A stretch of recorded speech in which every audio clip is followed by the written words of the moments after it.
हरि ओम तत्सत्। हरि ओम नमः श्री परमहंसास्वादित चरण कमल चिन्मकरन्दाय भक्तजनमानस निवासाय श्रीरामचन्द्राय वागीशाय वदने लक्ष्मीर्यस्य च वक्षसि यस्यास्ते हृदये संवित्तं नृसिंहमहं भजे। विश्वसर्गविसर्गादीनवलक्षणलक्षितम् श्रीकृष्णाख्यं परं धाम जगद्धाम नमामि तत्।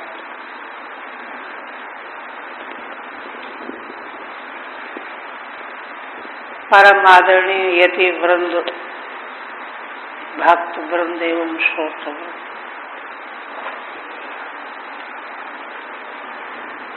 श्रीमद् भागवत के 10वें स्कंध के अंतर्गत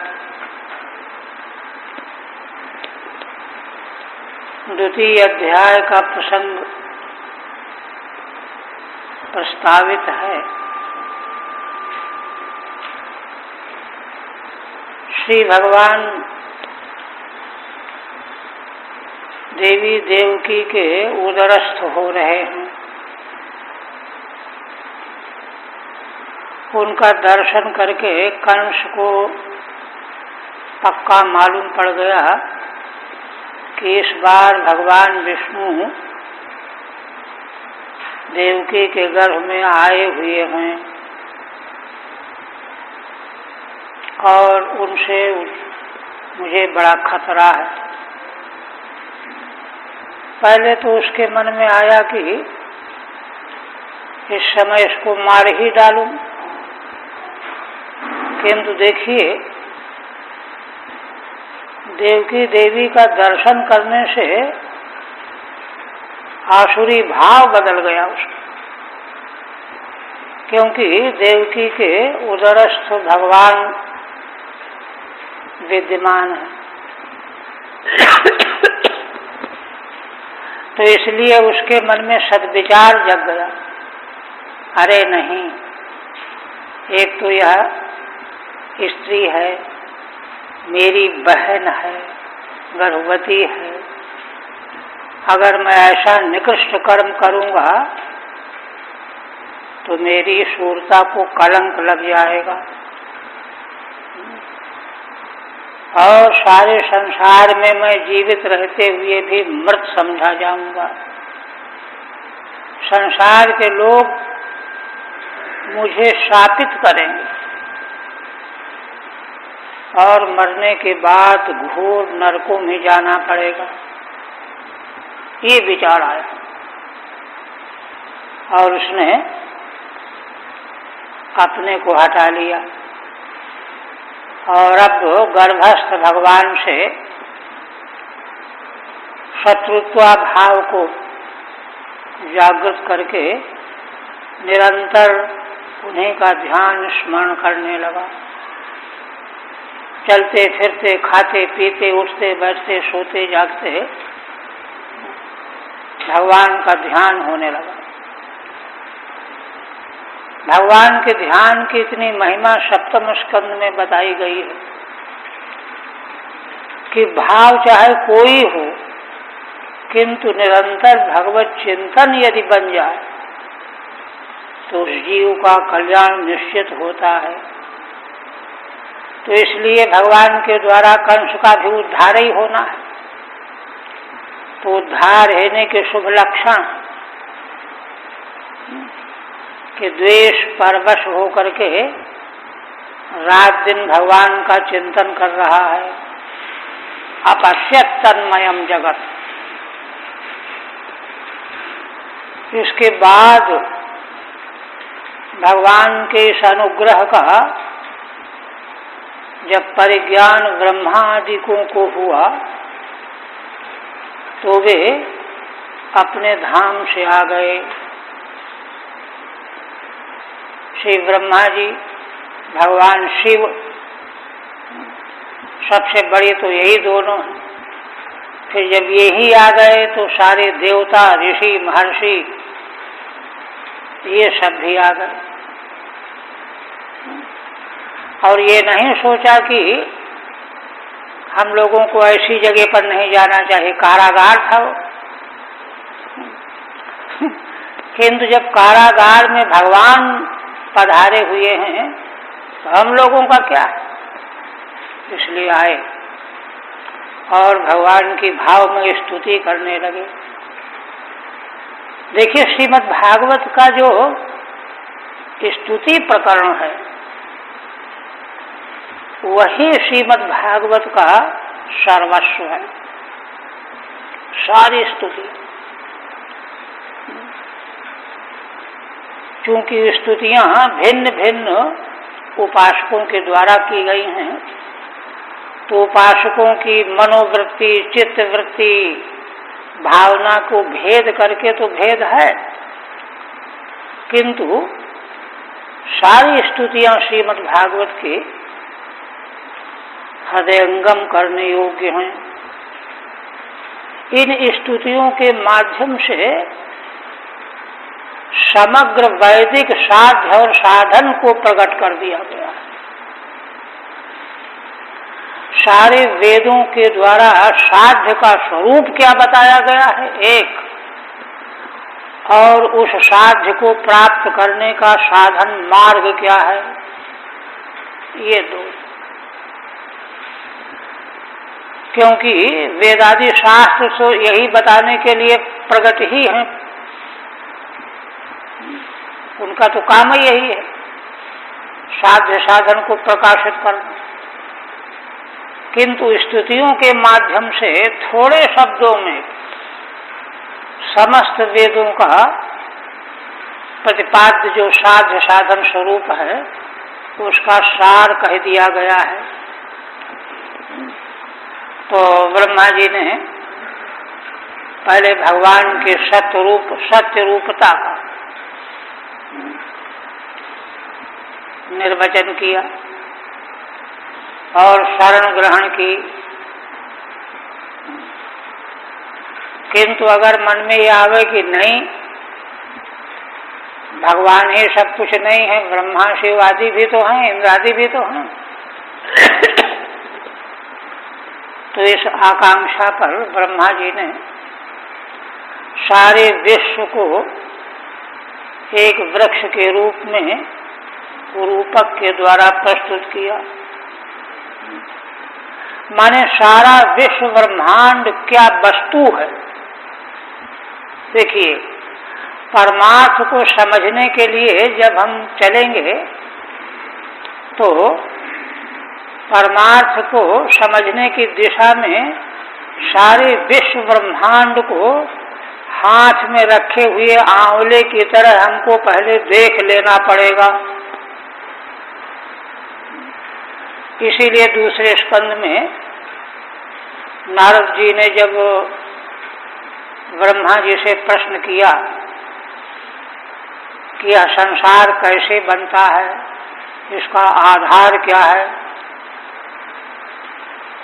ना, इसके बनाने में कौन पदार्थों का इस्तेमाल किया जाता है और आप में यह योग्यता कहाँ से आई कि ये सब बना रहे हैं, बना लेते हैं।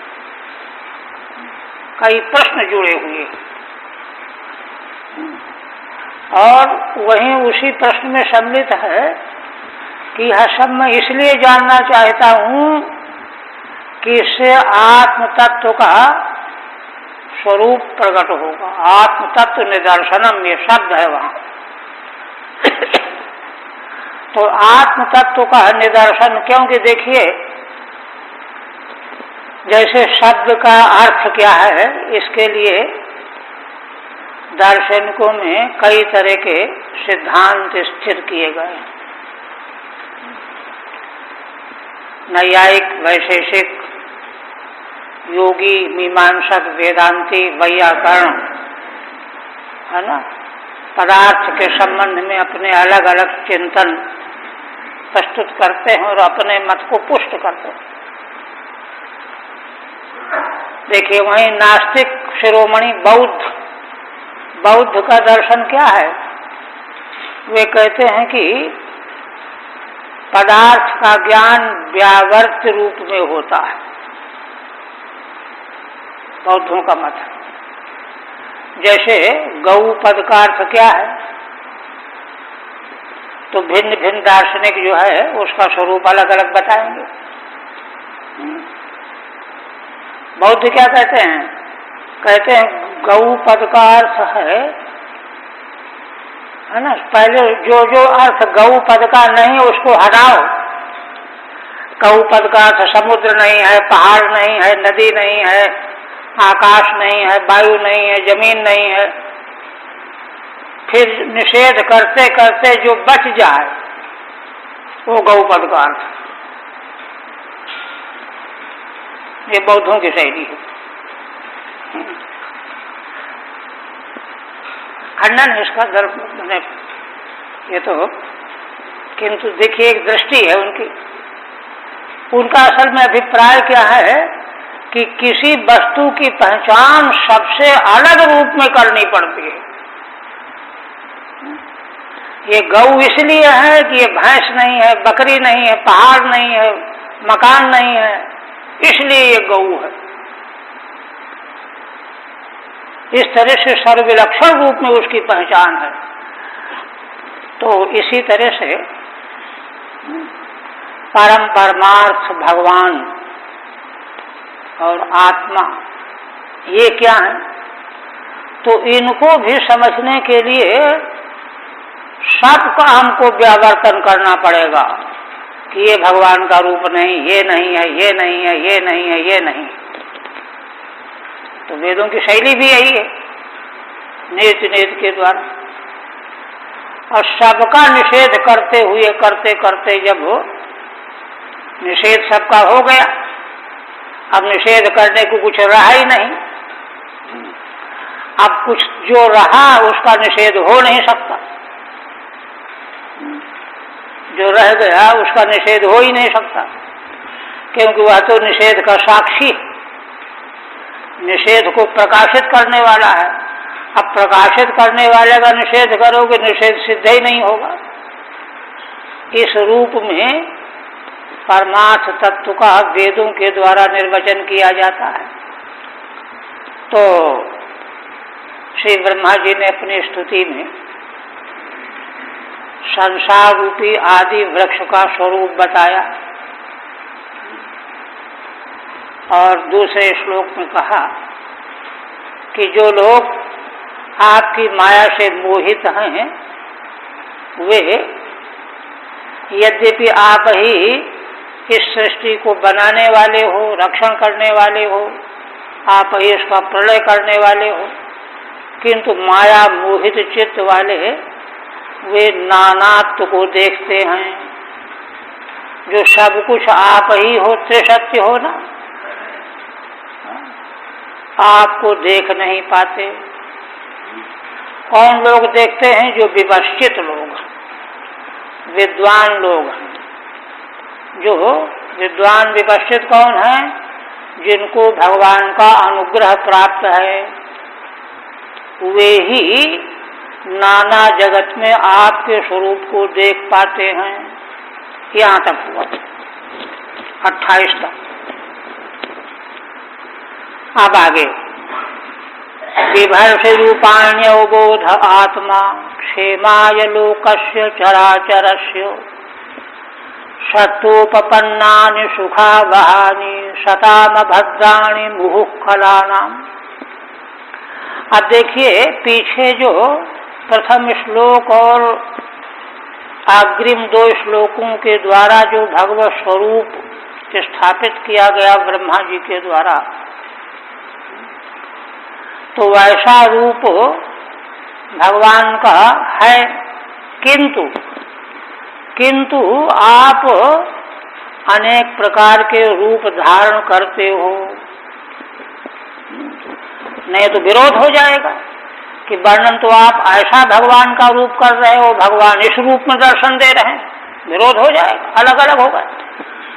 तब कहते हैं कि नहीं, अवबोध आत्मा, अवबोध माने ज्ञान स्वरूप हैं आप, परम ज्ञान स्वरूप हैं, सत्यम ज्ञान अनंतम ब्रह्म। किंतु लोकस्य क्षेमाय चराचरस्य लोकस्य क्षेमाय रूपाणि बिभर्षि, चराचर संसार के कल्याण के लिए आप अनेक प्रकार के रूप धारण कर लेते हो। ये कह रहे हैं। कहते हैं कैसे धारण कर लेते हैं? सत्वोपपन्नानि सुखावहानि, शुद्ध सत्व के द्वारा भगवान उन स्वरूपों को ग्रहण कर लेते हैं, स्वीकार कर लेते हैं, प्रकट कर लेते हैं, और भगवान के द्वारा चराचर लोक कल्याण के लिए जो रूप ग्रहण किए जाते हैं, प्रकट किए जाते हैं, वे सताम सुखावहानि भवन्ति, सत्पुरुषों को सुख देने वाले होते हैं। सत्पुरुषों को भगवान के उन रूपों से बड़ा सुख आनंद मिलता है। एक तो ये, और अभद्राणि मुहुखलानाम, जो खल कोटि के लोग हैं संसार में, उनके लिए भगवान के वे रूप अभद्राणि माने दुखदानि भवन्ति, दुख देने वाले होते हैं, उनका नाश करने वाले होते हैं।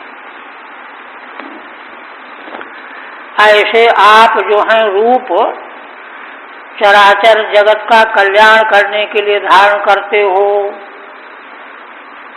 दो प्रयोजन इसमें बताए। अब टीका, ननु देवकी पुत्रम माम कथम एवं वर्णयथ। अब भगवान की ओर से मानो स्तुति तो कर ही रहे हैं सारे देवता ब्रह्मा शिव आदि, किंतु उनके अपने मन में ये भाव आ रहा है कि अरे तुम लोग झूठी चापलूसी करते हो, मैं तो देवकी पुत्र हूं, इस प्रकार से तुम मेरे स्वरूप का वर्णन कैसे कर रहे हो? ये अगर शंका हो तो इस पर कहते हैं बिभर्षीति अवबोधैक स्वरूप आत्मा त्वमेव।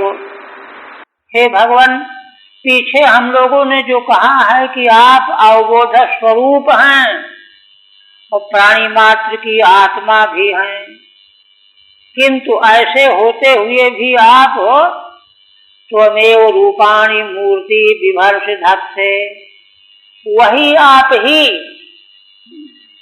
नाना प्रकार की मूर्तियां स्वरूप आप धारण कर लेते हो, प्रकट कर लेते हो। इसलिए इनमें कोई अंतर नहीं देखना है कि भगवान का वेदांत वेद्य स्वरूप और तरह का है और भगवान ने जो जगत कल्याण के लिए रूप धारण किया है वो और तरह का है, ऐसा नहीं। आप ही वह रूप धारण करते हो बिभर्ष धत्ते। न तो त्वं कस्यापि पुत्र इत्यर्थः, यह कह करके केवल यह खंडन कर रहे हैं कि आप किसी के पुत्र उत्तर नहीं होते।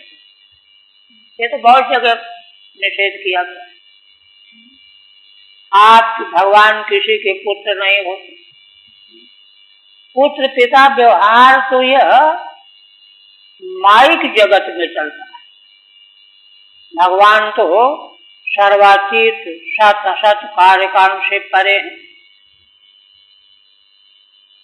कहते हैं कि अच्छा, वे ही भगवान जो अवबोध स्वरूप हैं, वे ऐसी मूर्ति रूप क्यों धारण करते हैं? तो क्षेमाय, पालनाय, पालन करने के लिए, सताम धर्मवर्तिनाम सुखकराणि, और भगवान के वे स्वरूप सत्पुरुष जो धर्म के मार्ग पर चलने वाले हैं उनके लिए सुखकराणि, सुख देने वाले रूप होते हैं।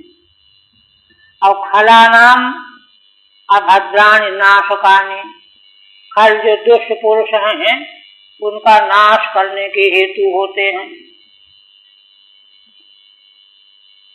फिर कहते हैं त्वय्यम्बुजाक्षाखिल सत्वधाम्नि समाधिनावेशित चेतसैके त्वत्पादपोतेन महत्कृतेन कुर्वन्ति गोवत्स पदम भवाब्धिम। तो देखिए, दो प्रयोजन तो 29वें श्लोक में ब्रह्मा जी ने व्यक्त कर दिया। अब एक प्रयोजन और है ना। ऊपर के श्लोक में दो प्रयोजन, सत्पुरुषों को सुख देना और दुष्टों का नाश करना, यह भगवान के मूर्ति धारण करने का फल है। आप क्या कहते हैं? कहते हैं नहीं, जो अधिकारी पात्र जन हैं उनको मोक्ष देना भी भगवान के अवतार का प्रयोजन है। ऐसे उसी को कह रहे हैं। त्वय्यम्बुजाक्षाखिल सत्वधाम्नि समाधिनावेशित चेतसैके एके विद्वांसः। आप जो कमल के समान नेत्र वाले हैं, अथवा अंबुजाक्ष को संबोधन बना लीजिए, हे कमल नेत्र भगवान, आप में, आप कैसे हैं? अखिल सत्वधाम्नि, आप समग्र जीवों के अधिष्ठान हैं। धाम माने अधिष्ठान, समग्र जीव जगत के अधिष्ठान भगवान ही तो हैं। आप में है ना, एके विद्वांसः शुद्ध चित्ताः, है ना, समाधिना, आप समाधि के द्वारा अपने चित्त को आप में स्थापित कर देते हैं, आवेशित कर देते हैं। समाधि के माध्यम से हे भगवान अखिल सत्व धाम, आप में अपने चित्त को डुबो देते हैं, लगा देते हैं। और इस भव समुद्र को भवाब्धिम गोवत्स पदम इव कुर्वन्ति, इस संसार रूपी समुद्र को, समुद्र तो बड़ा भयंकर होता है, फिर भवाब्धि, किंतु वे लोग जो अपने चित्त को समाहित करके आप में स्थापित कर देते हैं, फिर उनके लिए यह समुद्र, भव समुद्र जो है, गऊ के बछड़े के पद के गड्ढे की तरह मामूली हो जाता है। माने अनायासेन इस भयंकर संसार रूपी समुद्र को अनायासेन बिना किसी प्रयास के खेल खेल में ही पार कर लेते हैं, पार कर लेते हैं। कहते हैं कि कैसे पार कर लेते हैं भाई? कारण बता रहे हैं। क्या? महत् कृतेन त्वद पाद पोतेन। देखिए, ये बड़ा सारगर्भित। महान पुरुषों के द्वारा, जो महान पुरुष होते आए हैं अनादिकाल से, उन लोगों के द्वारा भगवान के चरणों की नौका तैयार कर दी गई। भगवान के चरण पाद पोत जहाज, आपके चरण कमल रूपी जहाज के द्वारा। कहाँ मिला उनको जहाज? यह उन लोगों को तो महान पुरुषों ने उसको पहले से घाट पर लगा रखा है। जैसे नदी पार करने के लिए घाट से नाव मिल जाती है, वैसे जिनको संसार समुद्र पार करना है, चले जाओ घाट पर। महान पुरुषों ने भगवान के चरणों का जहाज वहां लगा रखा है, बस अपना बैठो और पार कर जाओ। कुर्वन्ति गोवत्स पदम भवाब्धिम, ये भगवान के अवतार का उन दोनों से बड़ा प्रयोजन है, सबसे बड़ा प्रयोजन है। इसलिए आपके ये जो अवतार स्वरूप हैं, ये कितने मूल्यवान हैं, सारे संसार के लिए परम कल्याण प्रद हैं। ठीक है। श्रीधर स्वामी कहते हैं, न केवलम एतावत, केवल इतने प्रयोजन की सिद्धि भगवान के रूप प्रकट होने से नहीं होती कि धर्मात्माओं को सुख मिले और दुष्टों को दंड मिले। और फिर क्या है ना, भक्तानां मोक्षार्थम अपि, आपके भक्त पुरुषों को मोक्ष प्राप्त कराना भी आपके अवतार का प्रयोजन है। इत्याहु, ऐसा कहते हैं। त्वयि, उसी का उत्पादन करते। त्वयि समाधिना आवेशित चेतसा, हे भगवन, कमल नेत्र भगवन, आप में समाधि के द्वारा अपने चित्त को जो आवेशित कर देते हैं, संलग्न कर देते हैं, डुबो देते हैं, निमित्तेन, है ना, त्वत्पाद पोतेन आश्रितेन, यह ऐसा करना क्या है? माने अखिल सत्य धाम भगवान में अपने चित्त को समाहित कर देना, यह क्या है? मानो भगवान के चरण कमलों की नौका का आश्रय ले लेना, चित्त को भगवान में डुबो देना, लगा देना, ये भगवत चरण का आश्रय लेना है। त्वत्पाद पोतेन आश्रितेन, आपके चरण कमल का रूपी जो पोत माने जहाज या नौका, उसका आश्रय हो जाता है। यह एके शब्द मूल में आया है, चेतसैके, तो एके की व्याख्या जो है यहाँ श्रीधर स्वामी कहते हैं, एके माने मुख्या विवेकिना, माने बिरला, दर्पदर्लो बिरलो मनुष्य जैसे, माने भगवान के चरण रूपी पोत में निमित्त बना करके अपने चित्त को भगवान में लगाने वाले बिरले होते हैं। इसलिए एक एक अर्थ किया है मुख्या विवेकिना, मुख्य विवेकी। असल में विवेक करते करते, छानबीन करते करते हजारों जन्म निकल जाते। मनुष्य हुए पहले पढ़ाई करो, लिख पढ़ो, काव्य पढ़ो, दर्शन पढ़ो, वेदांत पढ़ो, ये सब विवेक करना है। किंतु बात नहीं बनी, फिर पैदा हो, फिर पढ़ो, फिर करो, फिर करो। तो कहते हैं कि मुख्य जो विवेक प्राप्त कर लेते हैं अंत में जाकर के, भटकते भटकाते हुए, तो वे जब ऐसा करते हैं तो कहते हैं कि उनको भगवान के चरणों का कि नौका या पोत कहाँ से मिला। ऐसे थोड़े की पोत जहाँ कहीं मिल जाएगा। तो आगे बता रहे हैं, माधवी कृतेन सेव्यतया संपादितेन,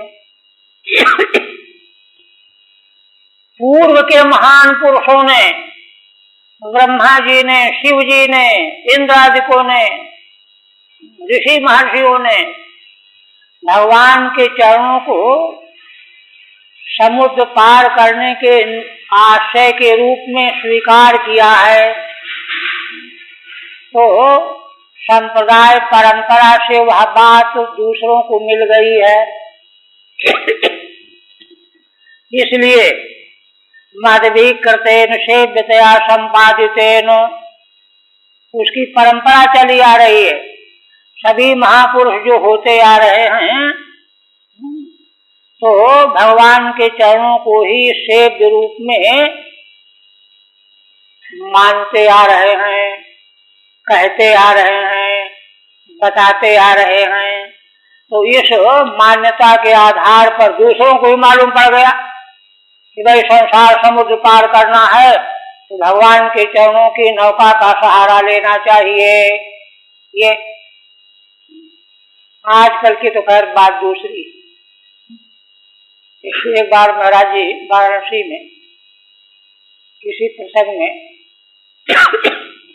विकासवाद की समीक्षा करने लगे, तो कहने लगे कि विकासवादी ये मानते हैं कि पहले के लोग तो सब बेवकूफ थे, अब उत्तरोत्तर लोग होशियार होते जा रहे हैं, इसलिए उनसे तो उनको कुछ पढ़ने से मिलेगा नहीं, वो तो सब बेवकूफ ही थे। अब उनको चाहिए कि इनसे पढ़ें, तो आज जो बुद्धिमान होकर पैदा हो ऐसा जो है परिहास करना है, ये मूर्खता है। मूल परंपरा की बात है, मूल्यवान की, वो बात यहाँ बताई जा रही है। मनगढ़ंत कल्पनावाद का आश्रय लेकर के कोई अपना उद्धार करना चाहे तो करोड़ों जन्म में भी कुछ भी प्राप्त होने वाला नहीं है, शास्त्र की दृष्टि है।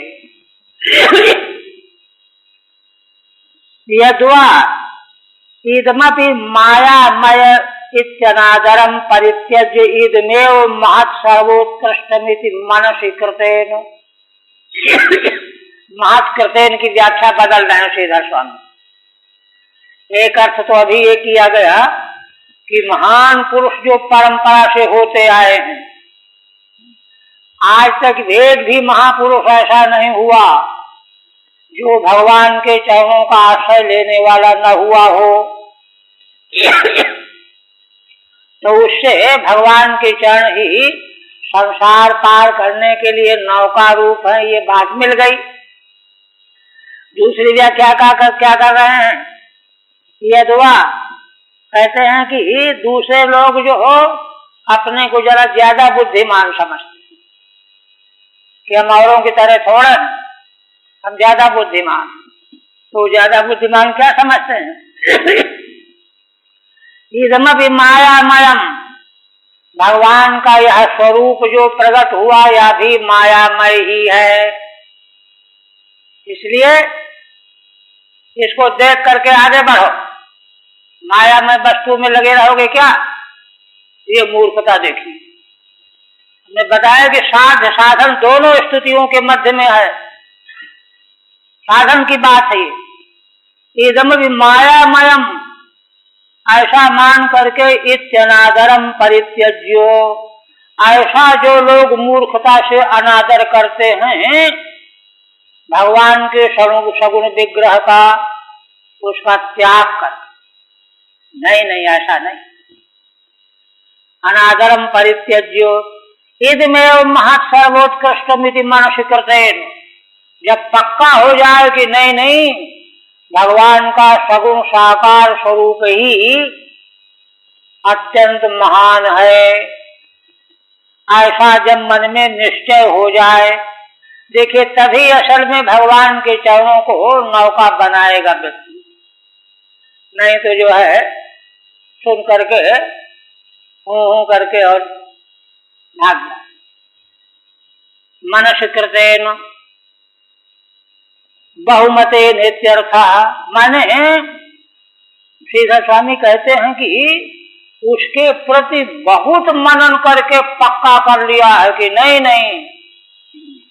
भगवान जो हैं, भगवान जैसे जीवों के कल्याण के लिए संसार प्रकट करते हैं, उसी तरह जीवों के और अधिक कल्याण के लिए अपने को प्रकट करते हैं।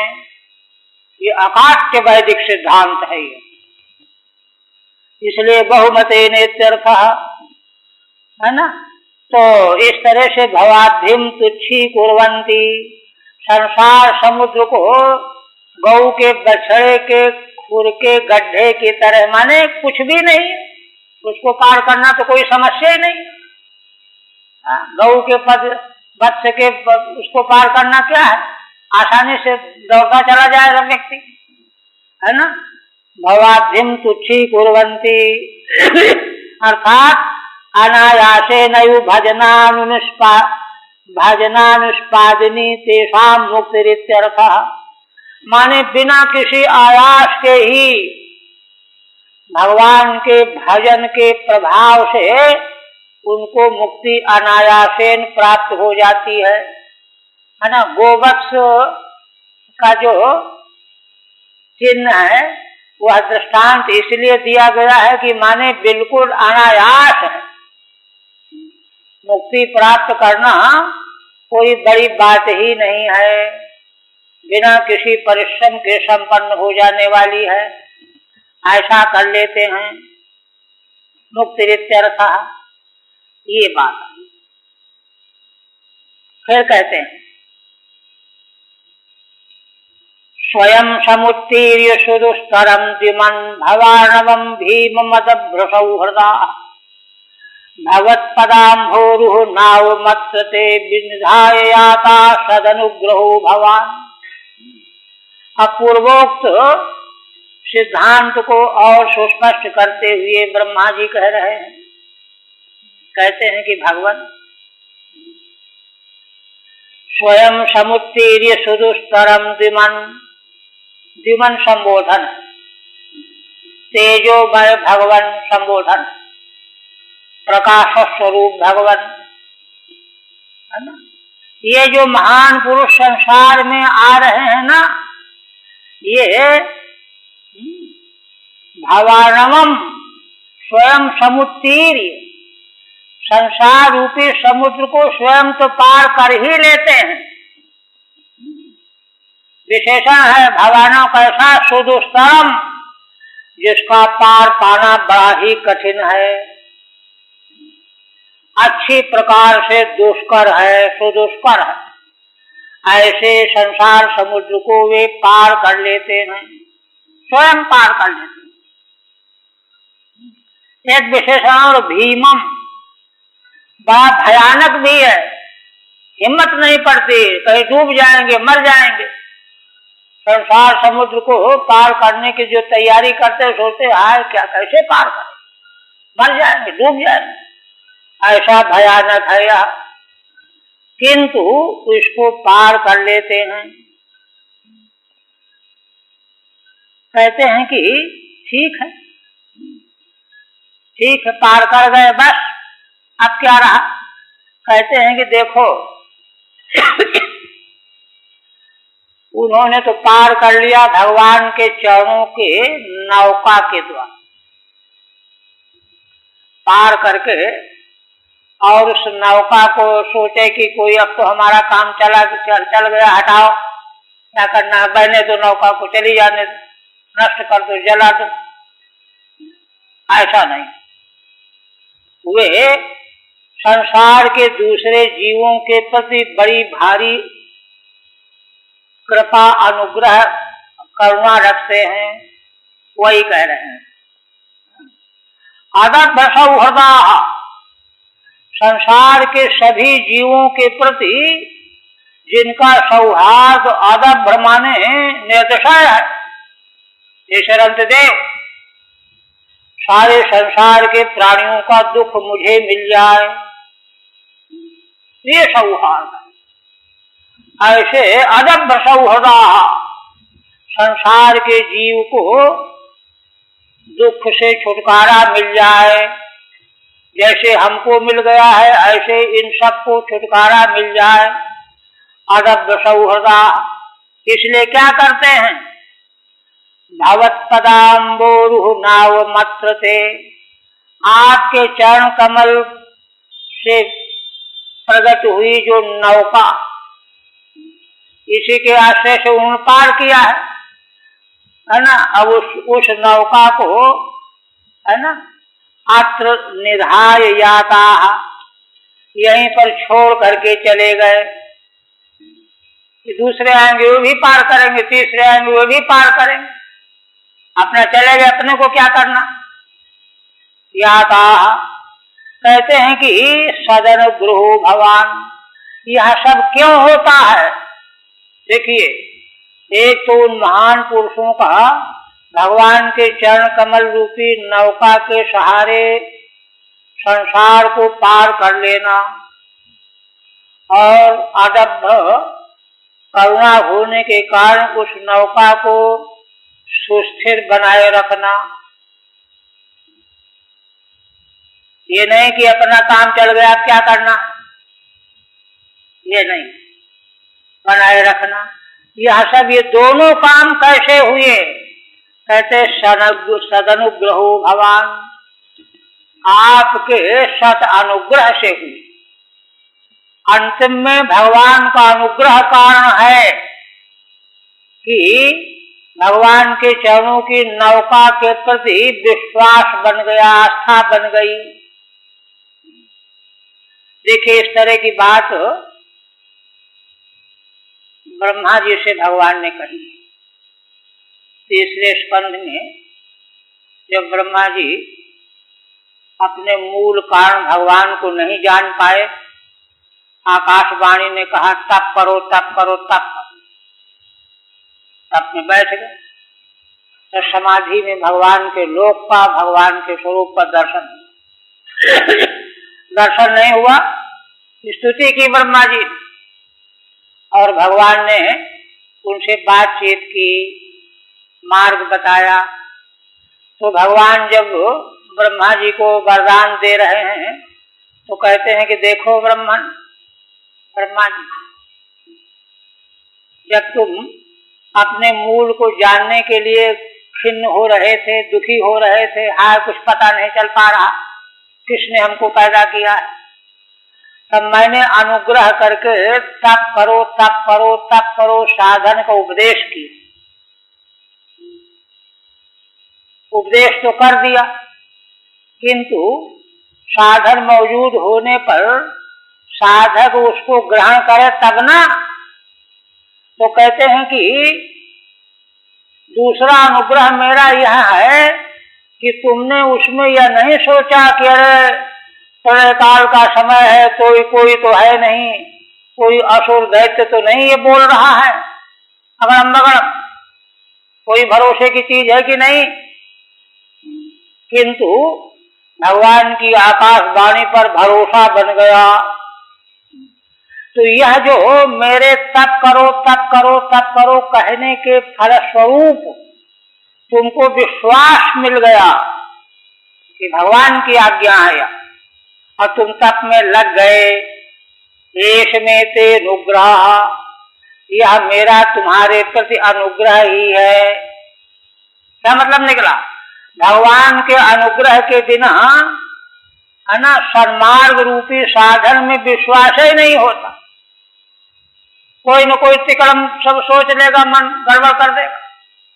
किंतु ब्रह्मा जी तो पूर्ण, ब्रह्मा जी का पद जो है ये वर्णन किया गया है कि सर्वोत्कृष्ट ज्ञान और कर्म में जो विश्व ब्रह्मांड में सर्वोत्कृष्ट ज्ञान कर्म का अनुष्ठाता होता है उसको ब्रह्मा पद मिलता है। इसलिए वे तो शुद्ध चित्त थे, उनको विश्वास हो गया, किंतु विश्वास होने से ही मालूम पड़ गया कि भगवान का अनुग्रह कारण है। भगवान के अनुग्रह के बिना विश्वास ही नहीं होता है। इसलिए कहते हैं कि यह कौन सा है, सदनुग्रहो भगवान, है ना। आप इस प्रकार से सत्पुरुषों पर अनुग्रह करने वाले हो, उन पर अनुग्रह किया तो आपके चरणों को जहाज रूप में उनको विश्वास हो गया और वे तो मुक्त हो गए और दूसरों के लिए नौका स्थापित कर दी। तो जो भी आया उसको विश्वास होता जा रहा, विश्वास होता जा रहा। अब विश्वास नहीं तो चक्कर काटते रहो संसार के, बार बार पैदा और मरो। सदनुग्रहो भगवान टीका ननु तेन पोतेन पूर्वे चेत पारम गताः, है ना। प्रश्न करके सीधा स्वामी कहते हैं कि जिस पोत की ब्रह्मा जी ने पीछे विवेचना की, उस पोत में बैठ करके पूर्व के लोग पार हो गए, है ना। तद इदानींतना नाम का गति, तो इस समय पीछे के लोगों की क्या गति होगी। तत्राहु, उस पर कहते हैं, माने उनको मालूम पड़ा। अच्छा, कोई बतावेगा नहीं कि देखो इससे पार हो जाओगे, तो कोई क्या जाने। तो माने उसकी स्थापना करने का अर्थ यहाँ ये है कि वे लोगों को ये बता रहे हैं कि देखो संसार समुद्र पार करने का यह साधन है। सब दूसरों को मालूम पड़ेगा, उपदेश के बिना मालूम ही नहीं पड़ेगा। स्वयमिति अयमर्थः, इसका अर्थ क्या है। हे द्युमन स्वप्रकाश भगवन संबोधन है। त्वत्पादयो पादपोत सामीप्य मात्रेण, आपके चरण कमल रूपी जहाज के समीप में पहुँचने मात्र से ही भवाम बुधौ वत्स पदमात्रे जाते, यह सारा संसार समुद्र बछड़े के पैर के गड्ढे के समान बन जाता है, माने मामूली हो जाता है। आकाशस्थान निरपेक्षम स्वयमेव, इसलिए वे तो स्वयं ही पार कर गए, क्योंकि भगवान के चरणों का आश्रय लेने से वो समुद्र जो है बिल्कुल हल्का फुल्का हो गया, पार कर जाएंगे आसानी से, है ना। बछड़े के पैर के गड्ढे की तरह मालूम पड़ने लगा। स्वयमेव अन्येषां भीमम दुष्तरमपि, किंतु दूसरों को थोड़ा ऐसा हो जाएगा, औरों के लिए तो यह संसार समुद्र भीम है, भयंकर है, दुष्तर है। भवानवम समुत्तीर्य, उसको पार करके भवत पदाम्भोरुह रूपाम नावमत्रैव निधाय, और आपके चरण कमल रूपी नौका को यहीं स्थापित करके, निधाय माने निशेषेण धारयित्वा स्थापयित्वा, निधाय भक्ति मार्ग संप्रदायम प्रवर्तित करके चले जाते हैं। पारम याता, पार चले गए। सत्किम ये तो अदभ्र सौहृदा, तो उन्होंने ऐसा क्यों किया, भक्ति मार्ग का संप्रदाय क्यों आगे चलाया, क्योंकि अदभ्र सौहृदा, वे जो महापुरुष होते हैं सर्वभूतेषु अति प्रीति युक्ता, संसार के सभी प्राणियों के प्रति अति प्रीति करने वाले होते हैं। अतस्ते अन्येषां करणाय निधायेति, इसलिए दयावश करुणावश दूसरे जीवों को पार पहुँचने के लिए उसको स्थापना करते हैं। कथम मद पादपोत श्रवण मात्रेण तीर्णा अत उत्तम, कहते हैं कि कोई प्रश्न करे कि भगवान के चरण कमल रूपी पोत के श्रवण मात्र से तीर्ण हो गए, पार हो गए, ये कैसे, ये कैसे, माने भक्ति मार्ग की स्थापना, संप्रदाय की स्थापना करने से ही लोग पार हो जाएंगे। कारण क्या है, अतुक्तम भवान सदनुग्रह सतो भक्तान अनुग्रहणातीति, आप सत्पुरुष रूप जो भक्त जन हैं उन पर आप स्वाभाविक अनुग्रह करने वाले हो, इसलिए उनका काम बन जाता है, विश्वास हो जाता है। विश्वास हो जाए बस बात बन जाएगी।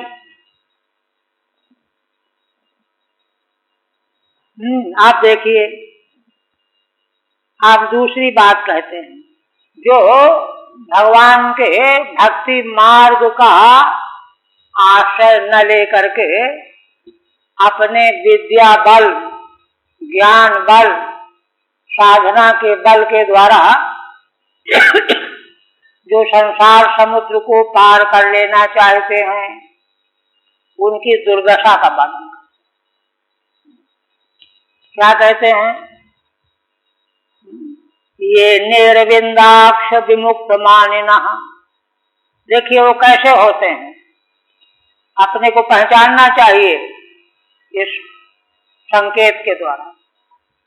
कहते हैं भगवान, हे कमल नेत्र भगवान, अन्य ये दूसरे जो लोग, दूसरे कौन लोग, कहाँ ढूंढोगे उनको, क्या वेशभूषा है, तो कह रहे हैं विमुक्त मानिना, ये उनका भीतरी लक्षण है।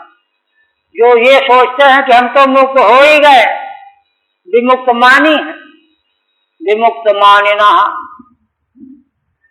और इसीलिए त्वय्यस्त भावाद विशुद्ध बुद्धयः, जिनके मन में आपके प्रति भाव है ही नहीं, भगवान के प्रति भाव ही नहीं है, कहते हैं कि ऐसा क्यों है, तो उसका भी कारण बता रहे हैं। एक बने हेतु हेतु मत भाव पूरा बहुत विशुद्ध वर्णन है। अविशुद्ध बुद्धया, भाई इसका कारण यह है भगवान के प्रति भाव क्यों नहीं बनता, उनकी बुद्धि विशुद्ध नहीं है। अविशुद्ध बुद्धया, अविशुद्धा बुद्ध ये शांति, क्योंकि मलिन बुद्धि के जो प्राणी हैं उनका भगवान में प्रेम नहीं हो सकता। पूर्व पाप के कारण हरि चर्चा न सुहाए, ज्यों बुखार के अंश में भोजन से रुचि जाए। अशुद्ध बुद्धि है, इसलिए आपके प्रति उनके मन में भाव नहीं रहता। अच्छा, अब उनकी दशा क्या होती है आगे वर्णन करते हैं। आरूह्य कृच्छेन परम पदम ततः, बड़ी कठिनाई से नाटक करेंगे, हठ योग करेंगे, धारणा ध्यान समाधि लगाएंगे, क्या क्या प्रपंच रचते हैं करेंगे, और बड़ी कठिनाई से बड़ी ऊंची स्थिति प्राप्त तो कर लेते हैं, परम पदम ऊंचा पद, किंतु बस वहीं तक सीमित रह जाते हैं। और सीमित ही नहीं रह जाते बल्कि नीचे गिर पड़ते हैं। ततः पदंत्यधो अधो अनादृत युष्मदंघ्रयः, परम पद प्राप्त करके बड़ी कठिनाई से पहुंच करके भी वहां से उनका पतन हो जाता है, लुढ़क जाते हैं। क्यों? कहते हैं कि नीचे क्यों पतन हो गया? अनादृत युष्मदंघ्रयः, क्योंकि आपके चरण कमलों का वे अनादर करने वाले होते हैं। भगवान के चरण कमलों का अनादर करके साधना के अभिमान में, ज्ञान के अभिमान में जो है चाहे जितना ऊंचा उठ जाए उसका पतन अवश्यंभावी है। इसीलिए देखिए श्रीमद् भगवद गीता में एक बात आई है कि तत्व ज्ञान के द्वारा ब्रह्मात्मैक्य साक्षात्कार होने के बाद भी भगवान के प्रति प्रीति में अतिशयता आ जाती है। भगवत प्रीति और अतिशय रूप में प्रकाशित हो जाती है, प्रकट हो जाती है। तत्व ज्ञान का अर्थ भगवान से मतलब रहित हो जाओ ये नहीं, ये नासमझी है, भूल है, भ्रम है, भ्रांति है बहुत बड़ी। तो इसीलिए कहते हैं कि अनादत युष्मदंघ्रयः, आपके चरण कमलों का अनादर करने से वे बड़े पद पर पहुंच करके भी नीचे गिर जाते हैं। ठीक है। ननु विवेकिनाम किम मत भजनेन मुक्ता एव ही ते। हाँ, भगवान अगर ब्रह्मा जी कहे, ब्रह्मा जी अरे क्या आप कहते हो, विवेकियों को मेरा भजन करने के क्या मतलब है, वो तो मुक्त ही हो गए।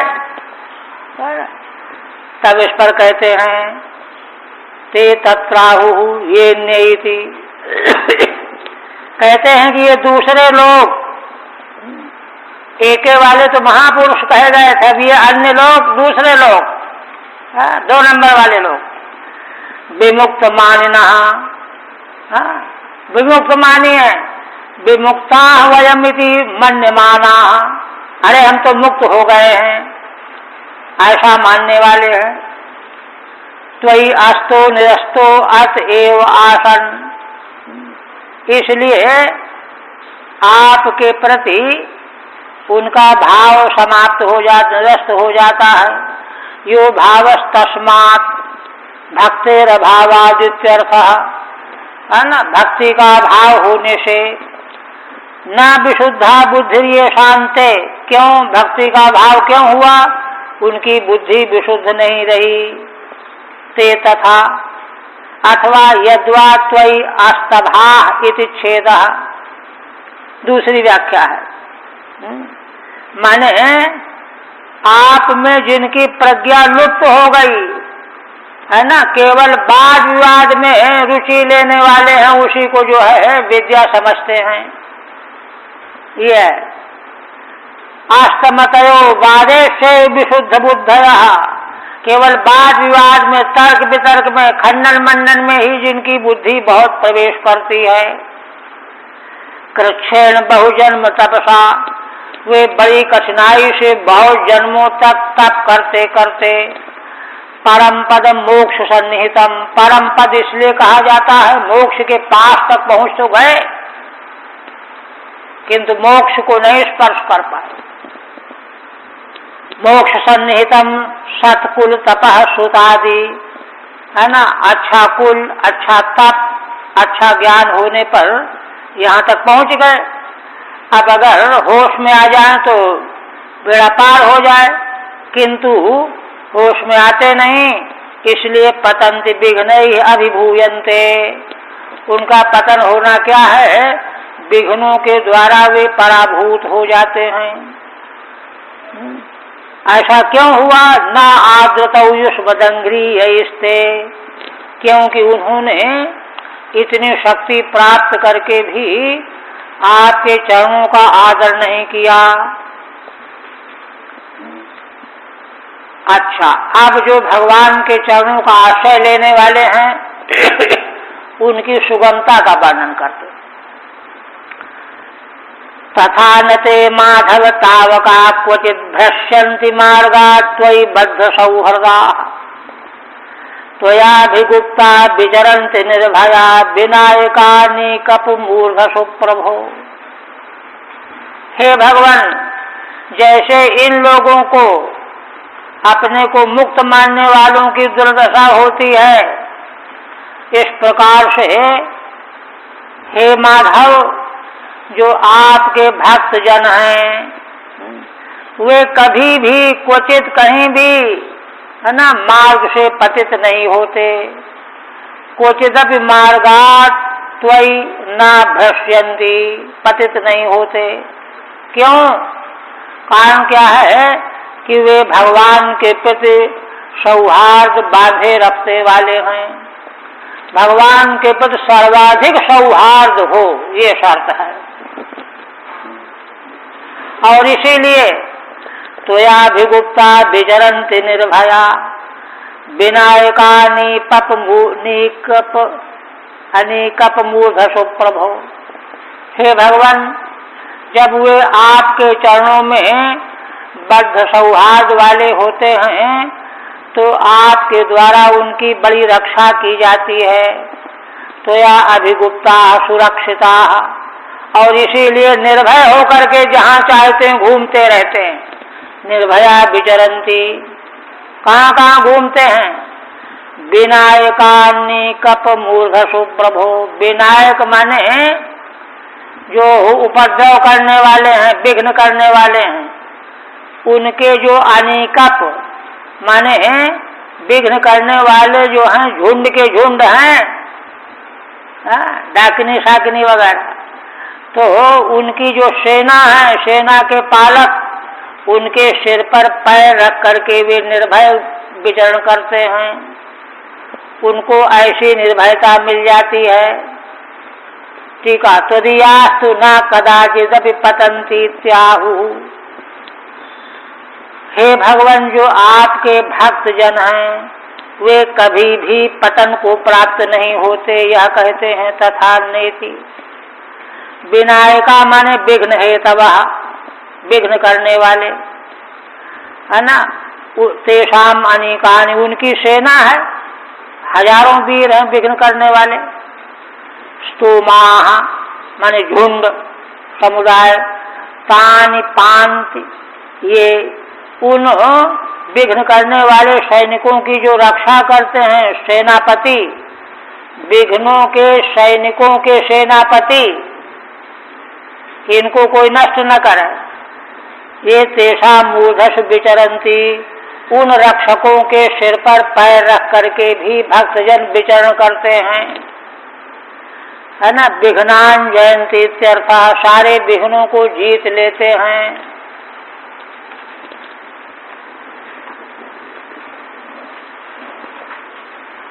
आप आगे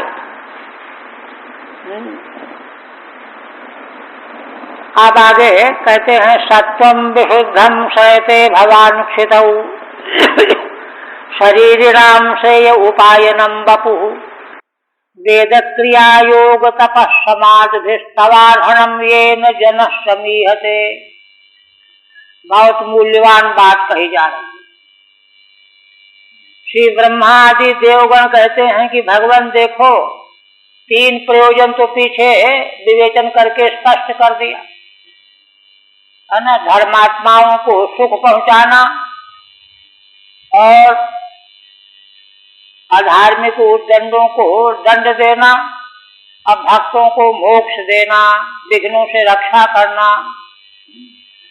अब जो सबसे पहली बात थी कि धर्मात्माओं को सुख पहुंचाते हैं भगवान, है ना, विग्रह धारण करके, उस बात को यहाँ विस्तार पूर्वक कहने जा रहे हैं। क्या? सत्वं विशुद्धं श्रयते भवान् स्थितौ। हे भगवान, आप इस संसार की स्थिति के लिए, रक्षा के लिए विशुद्ध सत्व गुण का आश्रय लेकर के प्रकट हुआ करते हैं। अब प्रकट होकर के क्या करते हैं? शरीरिणाम से उपायनम वपुः। हे भगवान, वह जो स्वरूप आप प्रकट करते हैं विशुद्ध सत्व में, वह शरीरधारियों के श्रेय को प्राप्त कराने वाला होता है। भगवान का वह स्वरूप विग्रह संसार के सारे शरीरधारियों का श्रेय संपादन करने वाला होता है। कहते कैसे होता है? तो वेद क्रिया योग तपः समाधि स्तवार्हणं येन जनः समीहते। देखिए, ब्रह्मा जी कहते हैं कि भगवान वेद 1, क्रिया योग 2, तप 3, समाधि 4, ये 4 जो हैं क्या हैं? वेद तो ब्रह्मचर्य आश्रम, ब्रह्मचर्य आश्रम में बालकों को वेद का ग्रहण कराया जाता है। फिर वे ही सदगृहस्थ होकर के क्रिया योग, वैदिक धर्म का पालन करने वाला क्रिया योग, प्रातः काल से लेकर के रात तक 12 महीनों में सारे कृत्यों को संपन्न करना, गृहस्थ धर्म। तीसरे आश्रम में वानप्रस्थाश्रम में वानप्रस्थाश्रम में तप। चौथा यति आश्रम, संन्यास आश्रम, वहां समाधि। 4, ये 4 जो साधन हैं, इन चारों साधनों के द्वारा तवार्हणम, आपकी पूजा की जाती है। देखिए, वैदिक जो पूर्व कांड है, इसको भगवान की अर्चा के रूप में इसका उद्गम है। वेद पढ़ना भी भगवान की अर्चा करना है, वैदिक कर्मकांड करना भगवान की अर्चा पूजा करना, तपस्या करना भगवान की अर्चा पूजा करना, समाधि में स्थित होना भगवान की अर्चा पूजा करना है। ये भगवान की अर्चा पूजा के माध्यम है 4 ये। देखिए, अगर भगवान स्वरूपतः प्रकट न हो, अवतरित न हो, तो इन चारों वस्तुओं के महत्व का महत्व बुद्धि ही खत्म हो जाए। भगवान जब श्री राम के रूप में, श्री कृष्ण के रूप में, अन्य बहुत से रूपों में प्रकट होकर के क्या करते हैं? वर्ण धर्म, आश्रम धर्म, इन समग्र वर्णाश्रम धर्मों को यथावत विधि पूर्वक संभाल ही तो करते हैं। उससे लोगों में यही तो आस्था बढ़ती है कि ये सब चीजें बड़ी ईमानदारी सच्चाई से ग्रहण की जाने वाली हैं और इनको स्वीकार करना, इनको इनके मार्ग पर चलना ही भगवान की सच्ची आराधना है। ये है। तो यदि आप अवतार न लो विशुद्ध सत्वमय, तो ये चार प्रकार से जो आपकी पूजा का विधान है ये समाप्त हो जाएगा, लुप्त हो जाएगा। ये है ठीक है। सदाम सुखावहानि रूपाणी, भगवान के जो रूप धारण किए जाते हैं सत्पुरुषों माने धर्मात्माओं को सुख देने वाले होते हैं। धारस इत्युक्तम, ये पहले कह चुके हैं। विभर्ष रूपाणी थी, उसी के बारे में कहते हैं कि आप ऐसे रूपों को धारण करते हो। तत्केन प्रकारेण, किस प्रकार से? सुखावहत्वम इत्यपेक्षायामाहु, वे भगवान के जो स्वरूप धारण किए जाते हैं, प्रकट होते हैं, वे कैसे सुख देने वाले बनते हैं, साधन बनते हैं, इसको यहाँ स्पष्ट किया गया। सत्वम विशुद्धमिति, आपका विशुद्ध सत्वमय जो स्वरूप प्रकट होता है। सत्यम वपुः श्रयते इत्यन्वयः, माने उस वपु को आप आश्रय लेकर के प्रकट करते हो। वह क्या है? श्रेय उपायनम कर्मफलदात्री, श्रेय को प्राप्त कराने वाला है, कर्मफल का देने वाला है। कथम, कैसे? येन वपुषा जनः तवार्हणं पूजाम ईहते करोति, जिस विग्रह के द्वारा मनुष्य आपकी पूजा करता है। पूजाम ईहते करोति, कई किन साधनों से भगवान की पूजा की जाती है? वही चारों, वेदाश्च, क्रियायोगाश्च, तपश्च, समाधिश्च, चारों आश्रमों।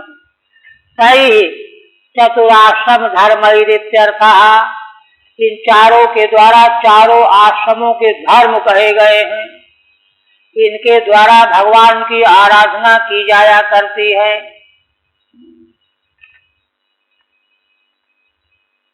वपुषो अनाश्रयण, यदि भगवान शुद्ध सत्वमय शरीर का विग्रह आश्रय न लें तो अर्हणा संभवात, तो किसकी पूजा करोगे, कैसे पूजा करोगे? इसलिए चारों आश्रमों के जो नियम धर्म हैं ये साक्षात सगुण भगवान की पूजा के प्रकार हैं, है ना।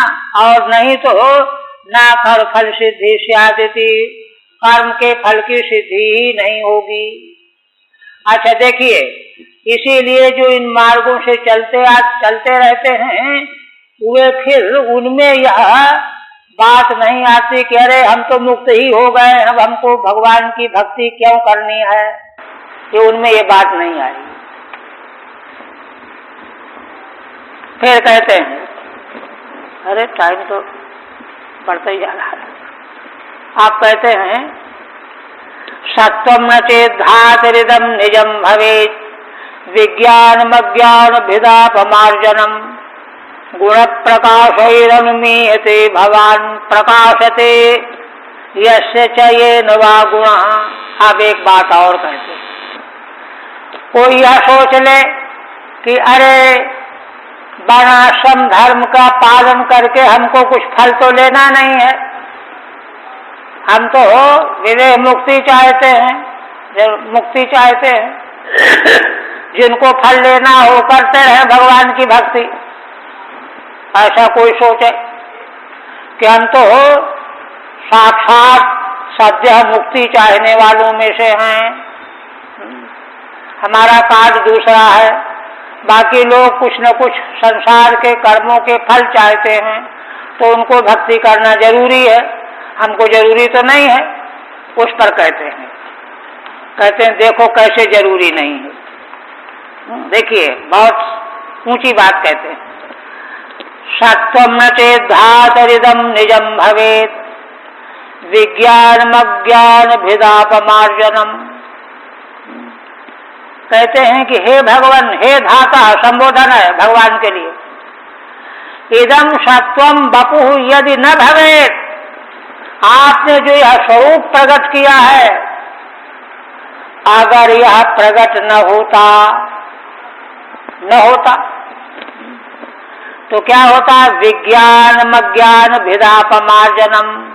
भगवान का यह स्वरूप कैसा है? कहते हैं कि यह भगवान का स्वरूप विज्ञानमय है ना। और विज्ञानमय स्वरूप जो भगवान का यह है, अज्ञान से होने वाले भेद का अपमार्जन कराने वाला है, भेद का नाश करने वाला है। भगवान का यह विग्रह अज्ञान से जो नाना भेद प्रतीत हो रहा है उसका मार्जन कराने वाला है। इस स्वरूप का विज्ञान, भगवान के सगुण साकार स्वरूप का विज्ञान प्राप्त किए बिना वह विज्ञान प्राप्त नहीं होगा जो विज्ञान अज्ञान जनित भेद का नाश करने वाला है। अज्ञान भेदापमार्जनम विज्ञानम न भवेत्, विज्ञान होगा ही नहीं, है ना। भगवान के सगुण विग्रह का दर्शन प्राप्त करके ही वह विज्ञान प्राप्त होता है। देखिए आगे आएगा दशम स्कंध के अंतिम में और 11वें में भी कि वसुदेव जी कुरुक्षेत्र में गए हुए हैं तो वहाँ बड़े बड़े ऋषि आए हुए हैं। तो ऋषियों के सामने प्रश्न कर रहे हैं कि भगवान हमको साधन बताइए, हम क्या करें आवागमन से छुट्टी पाने के लिए। तो सारे ऋषि बड़े चक्कर पड़ गए। नारद जी बोलने लगे कि देखो ये तो वही हालत हो गई, गंगा के तट पर जो रहने वाले वो गंगा का आदर नहीं करते। अब बताओ भगवान इनके यहाँ साक्षात अवतार लेकर के आए हुए हैं, ये साधन दूसरों से पूछ रहे हैं, ये सब वर्णन है वहाँ। फिर वहाँ उन्होंने साधन बताया। फिर 11वें में फिर नारद जी जब फिर आए दूसरे अध्याय में 11वें स्कंध, तो और नारद जी बार बार द्वारिकापुरी आते और स्वागत होता उनका, पूजा होती, बड़े प्रसन्न होते, खाते पीते चले जाते, विदा कर दिए जाते और 2-4 दिन बीता फिर आ जाते। तो वहाँ भगवान सुखदेव जी कहते हैं कि उनको भगवान के दर्शन में जो सुख मिलता था वो कहीं मिलता ही नहीं था, इसलिए उनको विदा कर दिए, विदाई दे दी जाती थी कि अब जाएंगे, अब नहीं आएंगे, फिर आ जाते। अब उनको कोई रोकेगा थोड़े कि क्यों आ गए। तो वसुदेव जी ने देखा कि कहीं नारद जी चले न जाए, दौड़े, उनके चरणों में गिर पड़े और उनसे साधन के बारे में प्रश्न पूछा। तो देखिए जिन वसुदेव जी का इतना बड़ा ज्ञान विज्ञान और इतनी बड़ी धर्मनिष्ठा, किंतु भगवान के सगुण स्वरूप को न पहचानने के कारण भ्रांति नहीं गई। ये है बात। वही बात यहाँ कह रहे हैं कि सत्यम न चेद्धातिरिदम निजम भवेद विज्ञानम अज्ञान भेदापमार्जनम, ये हो नहीं सकता। गुण प्रकाशई अनुमीयते भगवान, कहते हैं कि देखो यहाँ रहस्य बता रहे हैं।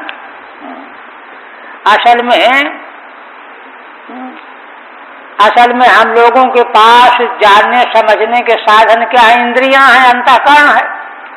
अब इंद्रियां और अंतःकरण तो हमारे माया के गुणों से बने हुए हैं, इसलिए माया के गुणों से की वस्तुओं को ही हम देखते हैं। अच्छा, अब भगवान का जो विग्रह स्वरूप है सगुण, इसको हमारी इंद्रियां अगर देखेंगी भी तो जैसे औरों को देखती वैसे इनको देखेंगी, और क्या देखेंगे? भगवान के वास्तविक स्वरूप का इन इंद्रियों के द्वारा ग्रहण संभव नहीं है, कठिनाई है ये। इन इंद्रियों के द्वारा भगवान के वास्तविक स्वरूप का दर्शन संभव नहीं है। जैसे गोस्वामी जी ने सगुण रूप की दुर्लभता बताई, निर्गुण रूप सुलभ है तो सगुण न जाने कोई। क्यों? है ना। और श्रीमद् भागवत में भी ये श्लोक 10वें स्कंद में आगे आएगा, बिल्कुल हूबहू यहीं से गोस्वामी जी ने लिया है। कहते हैं कि सुगम अगम नाना चरित सुन मुनि मन भ्रम होई। सगुण भगवान के वो तो स्वतंत्र इच्छ हैं, निरंकुश हैं, उनके सुगम से सुगम चरित्र भी दिखाई पड़ते हैं और अगम चरित्र भी दिखाई पड़ते हैं कि जहां बुद्धि काम न करे। तो दोनों प्रकार के चरित्रों को देखने वाला बड़े बड़े मुनि भी, देवता भी भ्रमित हो जाते हैं। सुनि मुनि मन भ्रम होई। गौरी जी को भ्रम हो गया भगवान श्री राम के प्रति। कह रहे हमको तो लोगों ने बताया कि ब्रह्म है, ये नागपाश के मुँह से बंधे हुए हैं, ब्रह्म कैसे हैं? हाँ, उनको खोलना पड़ा जाकर के, कह रहा भ्रम हो गया। और देखिए अब भ्रम दूर होने के लिए रामायण सुननी पड़ी काकभूषण जी से, तब भ्रम निवृत्त हुआ। हाँ, इसलिए भगवान का स्वरूप कितना दुर्लभ, कितना कठिन है, कितना जो है दुर्गेय है, यह बात यहाँ कही जा रही है। और देखिए दुर्गेयता अगर चली जाए, सुज्ञेय हो जाए, भगवान के स्वरूप का प्रत्यक्ष साक्षात्कार हो जाए, तो भेद नहीं रह सकता। अच्छा, भेद अगर न रह जाए, भेद रहित अगर महान पुरुष हों दो चार भी, तो जिस तरह का संसार का समाज इस समय बनता जा रहा है, इसमें विराम लग जाए। लेकिन ये विराम नहीं लग रहा है, बल्कि और नीचे ढलकता चला जा रहा है, क्योंकि इस प्रकार से अभेद दृष्टि अभी प्राप्त नहीं हुई है, अभी जो है उस प्रकार की योग्यता आई नहीं है। क्यों नहीं आई है? सगुण भगवान की पहचान ही नहीं हुई।